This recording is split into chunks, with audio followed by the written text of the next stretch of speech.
Welcome to an episode of Founder in the Chair. Today's guest is someone who found his purpose in the most unexpected moments. It came after a wake-up call in his own family when his uncle suffered a heart attack.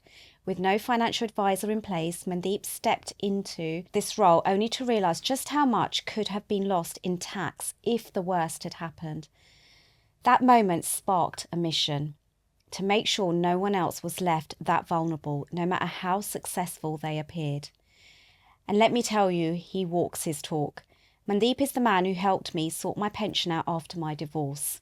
At a time when I could have easily made some mistakes, because let's be honest, you don't know what you don't know. He has been an absolute godsend for me. So to all of you who've heard me constantly keep saying that I'm going to semi-retire, and all of you non-believers that I'm not going to do it, it's 617 days left from today, and today is the 7th of July. And this is the man that is going to help me achieve my dream and helps me keep on track. So I'm super grateful to this gentleman, and I'm super excited to welcome Mandeep Bains from JKB Wealth Management. Welcome. Hi there, how you doing? I'm good. 617 days, Mandeep. I know, we've got the calendar marked and ready to go. And we've got our regular catch-ups. Yep. You keep me on track. I think, they're important with financial advice. It's not, a one-off transaction. It's about a journey, working together, which we have done for a number of years now. Yeah. And we've got that end goal in mind. But actually, we won't stop working together from there. Even when you're retired, we'd still meet with the same frequency because, in retirement, your goals change. What you want to pass on, may change to certain different people and so forth. So it's important that we meet regularly, just pre-retirement and post-retirement as well. Because actually, at retirement, if you make a decision incorrectly, there's no going back. So it's actually a super critical point to meet and make sure that we're on the same page going into retirement, which is a big transition. But 617 days, like you said. And that's not long, really, is it? I mean, we've been working together for how many years now? I think it's close to three and a half. Coming up to that, yeah. So, time's flown. It is. So before I go into a little bit more about you, just tell the listeners, had I not done something with my pension, what would have happened?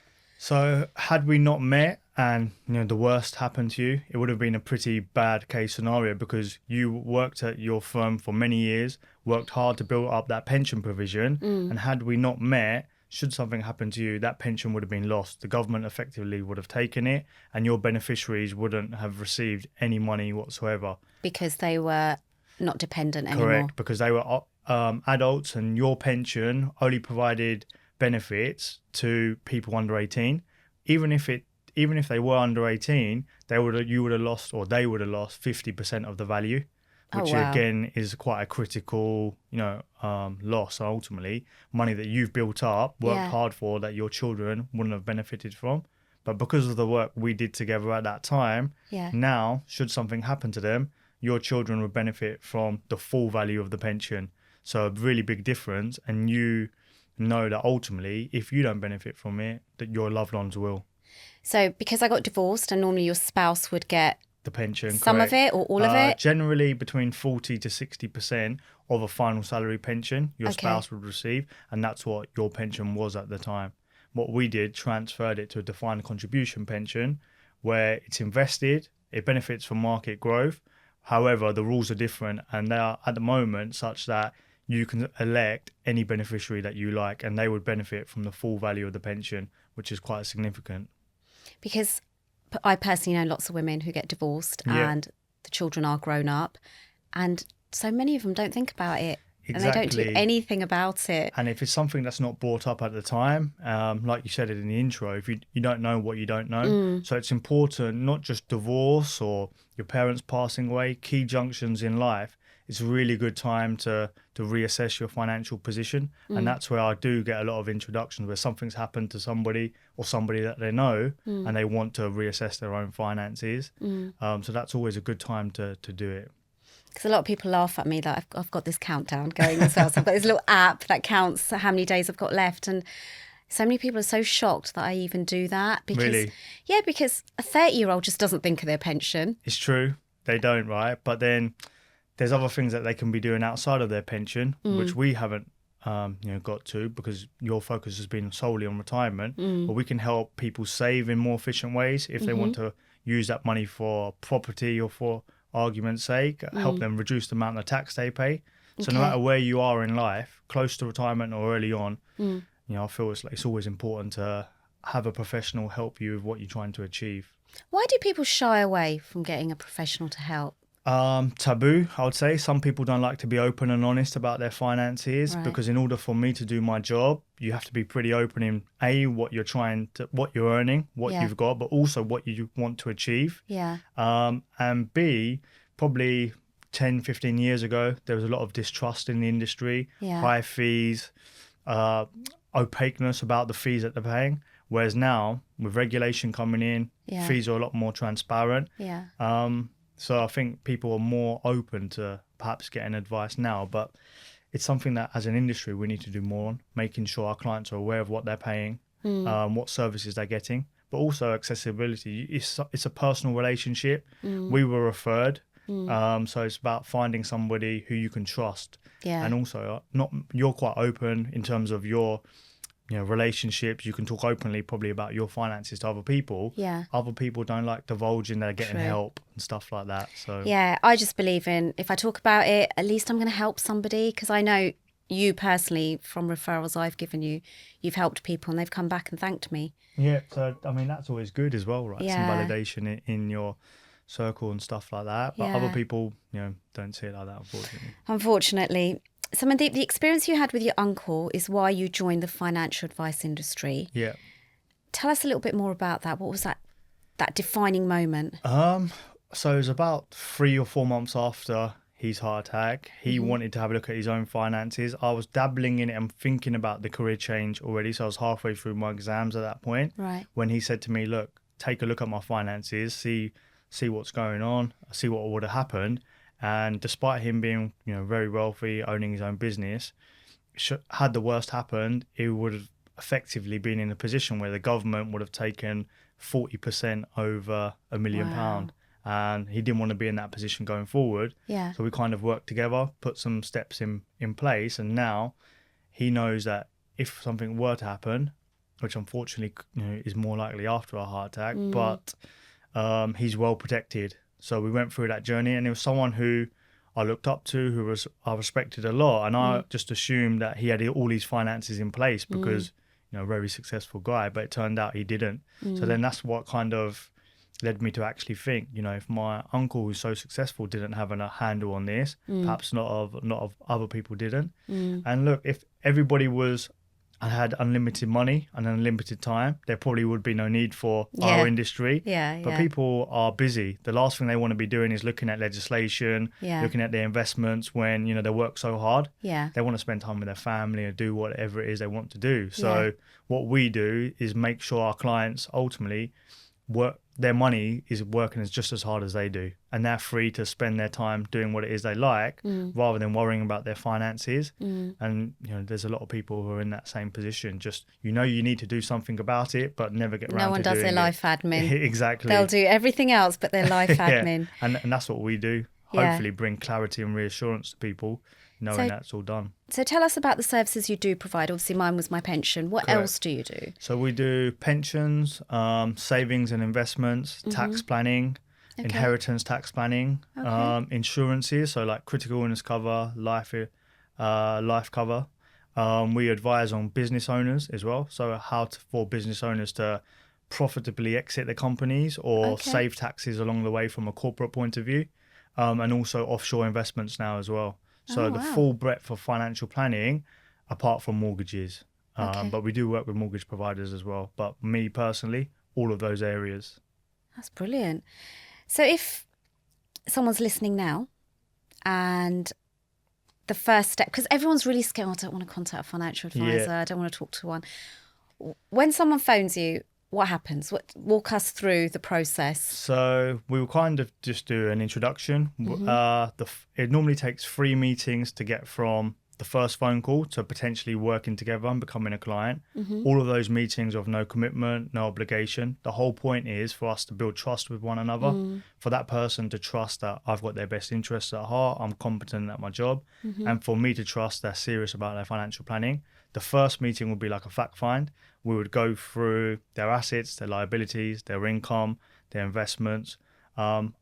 also what they want to achieve, so what age they want to retire, what financial goals they've got. We would go through that in quite a detailed process. The second meeting will be a cash flow modeling session where graphically I will show them if they carry on doing what they're doing right now, what does their financial picture look like, what income will they have when they retire, and then together we can work out if they're on track to achieve their financial goals or if they need to be doing something different. And the third meeting will be like a recommendation meeting, an onboarding session if they want to work with me.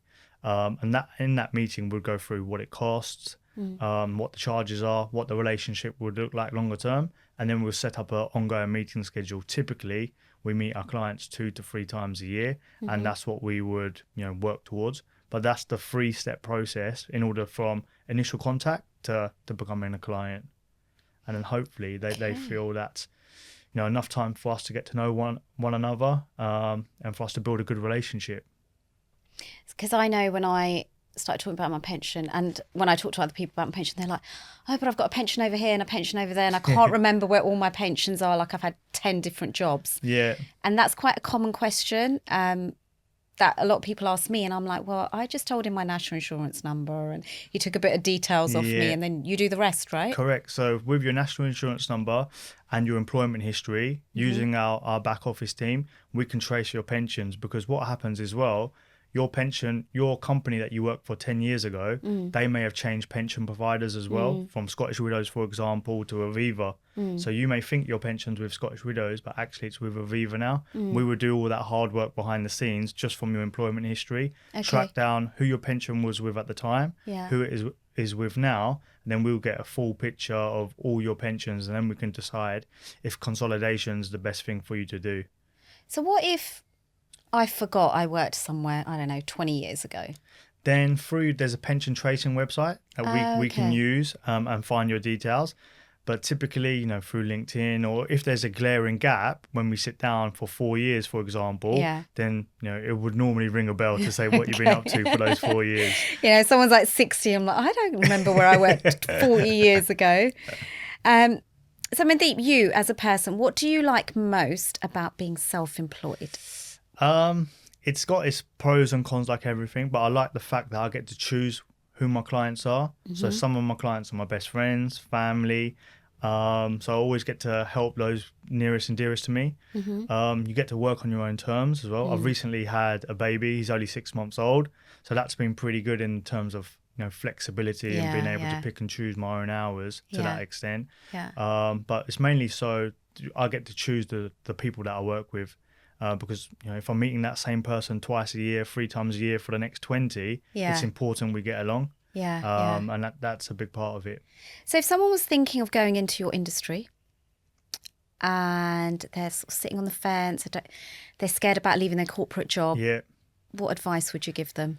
Just to go ahead and do it. And actually, St James's Place are the market leaders in transitioning people from one industry to another. We've actually got an academy that you can go in and join, and it's almost like a university for 6 months where they will train you up, do your exams, and not only that, they would place you into a business inside the company. So I've recently just taken on an ex-footballer actually. He got released early on in his career due to an injury, so he's retired from football at 26, went to uni, graduated at 30, wasn't sure what to do, but I sponsored him, put him into the academy for 6 months, and now he's a fully qualified financial advisor, but he'll take another 2 years to become what we call competent. But it's really good for those changing careers. And St James's Place are actually at the forefront of that.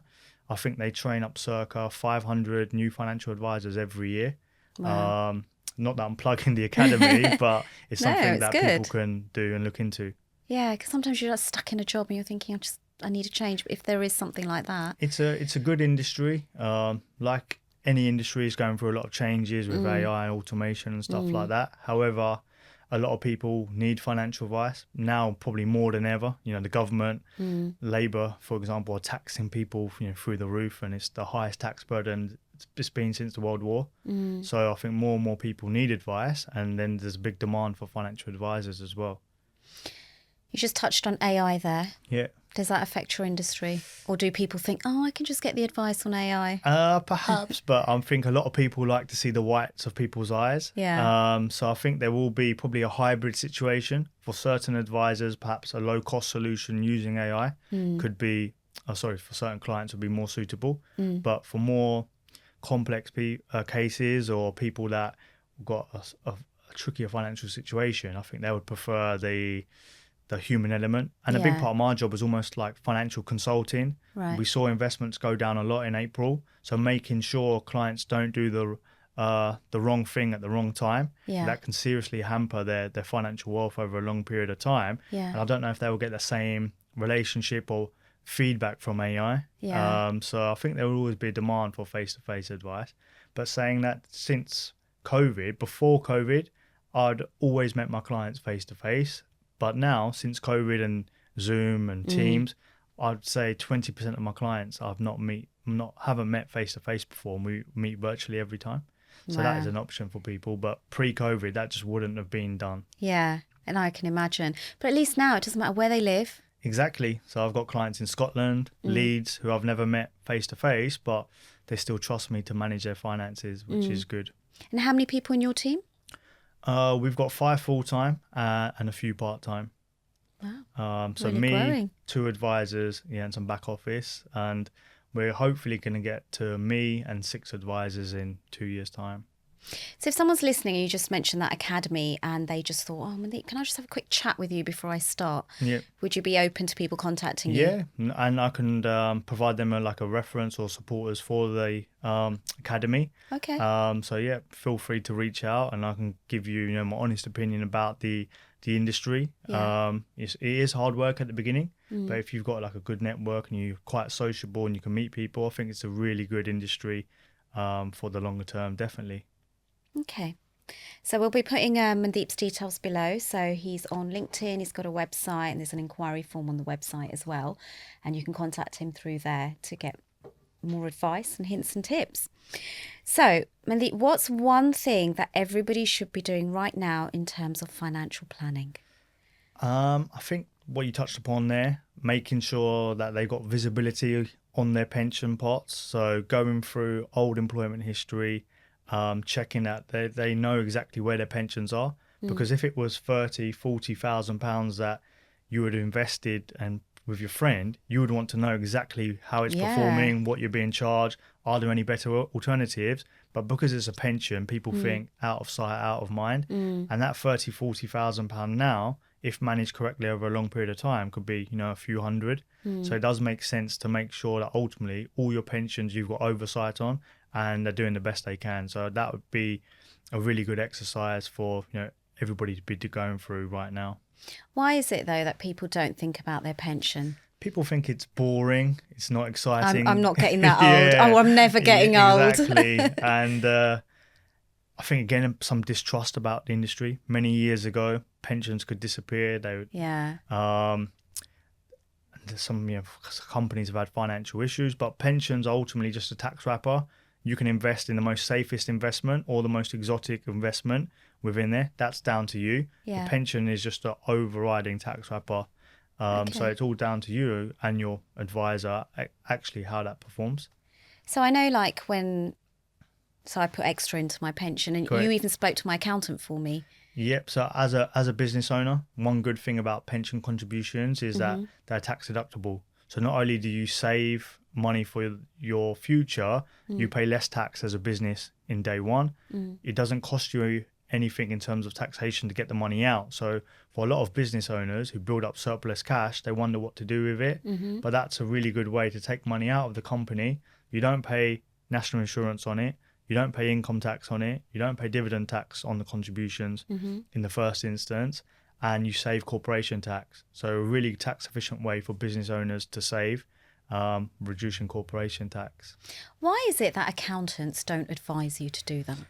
Mainly because they don't have an investment arm alongside it. So they can advise you conceptually to put money into your pension, but they wouldn't necessarily provide the advice to how that money should be invested. So they try and steer away from it unless generally they've got an investment arm associated with the accountancy firm. So perhaps that's why. Yeah, because it's, if you're saying you can do all of that, I mean, I think there's loads of accountants out there who just don't go into that. And I get it's not their speciality. Yeah, But as business owners, I guess we just need more knowledge, exactly. education. Because you're so focused on working in the industry that you do and building your business and your brand, Yeah. the last thing you're looking at really is how to optimize the money that you make. Yeah. And again, spending 2 meetings a year making sure that all that stuff's looked after. What I find with my business owners, it gives them actually more freedom to do what they want because they're not worried about their finances because they know that all that's being looked after. And if it's a business that's got resale value in the future, actually because they're saving along the way, it puts less pressure on reaching a milestone of a business valuation as well. And that's interesting as well because business valuations, I mean, people get so confused. Yeah. How do we get that?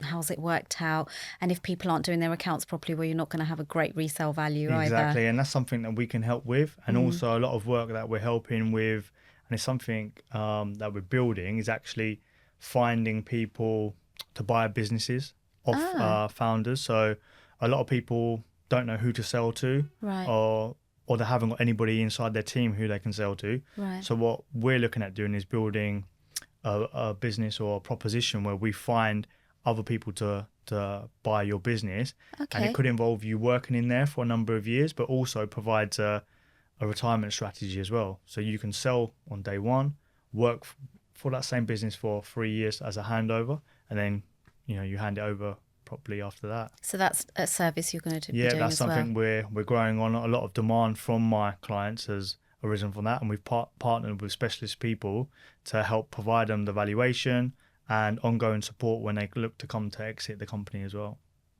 Interesting, because that's another thing. No one thinks of an exit plan. They think they're going to work forever or they're just going to like die working their business. But you've got to leave one day. Exactly. Well, you don't have to, but ideally. Ideally, and it's not about, probably retirement is somewhat of an outdated concept. I can't imagine you, for example, I never do say working, semi-retire. and not doing nothing, right? Yeah. I'm sure you'll have a microphone in your hand or doing something. So Yeah. what we look to do and get our clients to is like financial security when you've got the option to retire or to do something different. So for people who are in the corporate world, we'll work together, make sure they've got enough money from their liquid investments that they can go on and start their own business. They can do charity work. They can only work half the year and travel half the year. Yeah. Whatever they want to do is, we will try and get them there the earliest possible in their life. And we call it more so financial security, where they've just got the option to do what they want. And very few people go from working all the hours under the sun to doing nothing. And that transition is important, but you need the plan in place to get you there, and that's what we provide. So I was listening to the radio the other day, and it said something about when you get to 55, if you were born before this time or born after this time. First thing I did was go and check. Like, all right, I was born in 1972. Am I still going to be all right at 55? Luckily, I was. Yes. But that's something else that's changed. Correct. So the earliest age that you can access your pension, depending on when you are, will be pushed back from 56 to 57, and it's your state pension as well was like 65 years ago. Now it's 67. It's probably only going to go one way because the government, as you realise, are under pressure from a financial point of view. So they're looking to move the boundaries all the time. So that's why it's more important than ever that you're not relying just on your state pension. But you have to build up your own financial blanket, your own financial security to make sure that you're going to be looked after through your own means. And people my age, I personally think that the state pension will be means tested when we're older. So we're not guaranteed to receive it. So it's super important for younger people to start thinking about long-term provisions because the government are under stress financially, unfortunately. I can't imagine working to 67. Like, God, no way. So you touched on how you helped me. So if there was somebody, so obviously my situation was I got divorced. I didn't even know I should be looking at my pension because, again, that's not the job for my solicitor who's doing my divorce for me. Yeah. What advice would you give to people in any sort of situation, whether they've just recently become widowed, divorced? Like, there's so many situations where they should be looking at everything all over again. And I think it's important to look at your financial situation in these scenarios, because the last thing you want to be worrying about at such a sad time is your finances, is money. You want to be able to be in a position where, you know, emotionally, you know, you can concentrate on yourself and you know, being happy. But if you've got that added stress of money worries or what does it mean for you, then, you know, it's only going to make those events harder to deal with. Whereas if you've got that kind of boxed off, hopefully then it'll help you, you know, be in a far better position. So any situation, if you lose your job, go into a new job, you know, get promotion at work, all these key events are times to look at your finances. One big area that we're helping people advise on as well is, you know, the divorce many years ago probably was less frequent. Now it's becoming more and more. So when people pass their assets on to their children, it's protecting their children from getting divorced in the future and stopping future spouses potentially taking, you know, their assets that they've been gifted. So that's an area that we've been doing a lot of work on, like transitioning through the generations to make sure in the future your properties or your assets are protected against your future divorces. Or also for people who are older, they want to protect their properties against long-term care.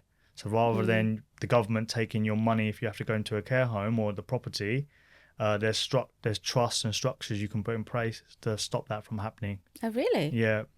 Okay, interesting. So what you just talked about, so someone's been divorced a while and then they've got children and future divorce. So for example, say my son got married and he got divorced in the future. That what you mean is that his wife cannot take... Correct. Cannot take any assets that you give him, provided he's taken advice and put the correct structures in place. So it enables you, for example, if you've got a big family home or family home that you give to your children and they go on to get divorced, it stops their spouses taking what was your family home, for example. So stuff like that, we have conversations. So is that like it just stays in the bloodline? Correct, yeah. It's a difficult conversation to have, and you don't want to go into a marriage perhaps with that on your mind. But, you know, it's important sometimes for people, if you want to do that, it's an avenue and an option. So is that like a prenup? Kind of, but it's more like trusts. So it's not really a prenup. It's I know, but you know, like a prenup, the concept is that, you know what, if we get married and we get divorced in the future, correct. Yeah, you're not going to get yeah. X, Y, Z because it's going to go too much. So like a second marriage, for Correct. example, Yeah, and so you've got children from before. I think, that's conceptually it's kind of the same thing, but it's more watertight than a prenup. A prenup's something that can get tested by the court of law, not legally bound in the UK. It's more of an American thing, I think. Whereas the structures we're talking about, there's no grey area. Yeah. This is the way, and it can't be contested. There's probably so many people who do need that, and they probably just don't know that it can be done, or it's just not talked about enough. So Mandeep, can you please do some videos on all of this? I will do. And some more information, because there's probably lots of people who do need that sort of thing. Yep, and especially in our community, the agents who are quite asset rich. It's a conversation I'm having more and more often these days in terms of planning through the generations. And even from an inheritance tax point of view, and £1 million is not what it was probably 5-10 years ago. Yeah. And you know, the tax in the UK, everything and over and above £1 million is taxed at 40% on death. So we do a lot of work about how to reduce that number as well. Yeah, so interesting. Anything else that you think people just don't think about enough? The basic stuff, we don't do it, but wills, lasting power of attorney, even if it's not through us, but like a solicitor, I think they're important stuff to do, put in place, because probate's taking longer and longer these days. So a simple document have in place is a really good idea. But something that we've been offering a lot to our clients is almost like a disaster plan now. So what it is a document with all your information on. So who your solicitor is, who your next of kin is, where your investments are, your bank accounts, all your details that you give to your loved ones. Because if something happened to you right now, I can imagine your children wouldn't know exactly what you've got. Well, my children do, but most people don't. I drum it into my kids all the time. Access to bank accounts, all your passwords in one place. And it's, even if you don't want me to have oversight of it, it's a useful document to have. And actually, all my clients are pretty much filling these out and then passing them to either their solicitors or their spouses. So, should the worst happen, your spouse would exactly know all the investments you've got, all the account numbers, and who to contact. It's like passwords. You just mentioned that. Like, there's so many passwords now. In the event of your Exactly. death, Uh, yes, you can contact the company and they can probably give you access, but it's a nightmare. yeah, and again, when you go through something like that, you don't want to be, wondering who to call, who to Yeah. contact. You've got one document that it can be updated annually with everything on there, and it just gives you that peace of mind. Because that's a service you Yeah, provide as so we well. provide that. We call it like a disaster plan, but Okay. it's something that a lot of clients are taking up. Interesting. Never heard of that. A disaster Yeah. plan.